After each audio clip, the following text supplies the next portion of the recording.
partout ailleurs. C'est du grand classique, bouchons et ralentissements habituels, rien de plus. Groupama Banque, bonjour. Oui, bonjour. Je me permets de vous appeler parce que j'ai un problème avec mon chien.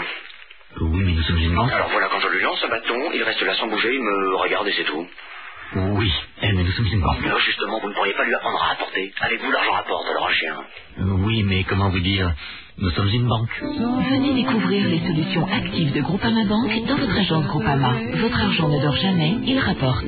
Groupama, donnons à la vie toutes ses chances. Votre caisse régionale Groupama est intermédiaire en opération de banque de Groupama Banque.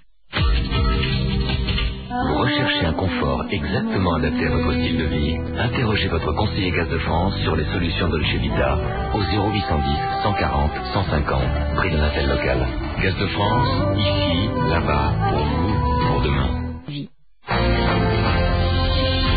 7h15, France Info Express, François Lepage. Une quinzaine de collégiens hospitalisés hier soir dans le Puy-de-Dôme après l'accident de leur car scolaire près de la commune de Marat. Le car a fait une chute de 6 mètres en contrebas de la route. Les enfants avaient tous leur ceinture de sécurité, ils ne sont que légèrement blessés, mais on est passé tout près de la catastrophe. Le véhicule s'est en effet mobilisé à quelques mètres seulement d'un ravin.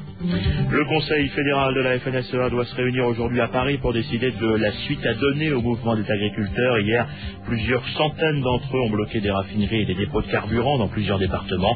Ils protestent contre les conséquences de la flambée du pétrole et demandent une baisse des taxes sur le carburant professionnel. Le procès en appel d'Alain Juppé s'ouvre cet après-midi à Versailles. L'ancien Premier ministre est rejugé avec 5 autres prévenus dans l'affaire des emplois fictifs du RPR. En première instance, Alain Juppé avait été condamné à 18 mois de prison avec sursis et surtout 10 ans d'inéligibilité.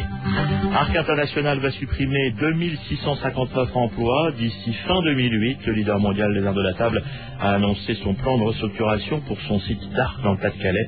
1700 salariés partiront en retraite. Pour les autres, la direction prévoit des mesures de reclassement dans certaines de ses filiales. Troisième et dernier débat Bush-Kerry ce soir, débat consacré aux questions économiques et de politique intérieure, alors que les deux candidats à la présidence sont toujours au coude à coude dans les sondages. Du football, l'équipe de France joue ce soir son 4e match de qualification pour la Coupe du Monde 2006. Les Bleus doivent absolument battre Chypre pour ne pas hypothéquer toutes leurs chances de qualification pour la suite de la compétition. Olivier de Lagarde. Nouvelle journée d'action dans l'éducation nationale. Cette fois, il s'agit de défendre le personnel non titulaire. Selon le ministère, il y aurait en France entre 8 et 10 000 enseignants non statutaires. Beaucoup plus selon les syndicats.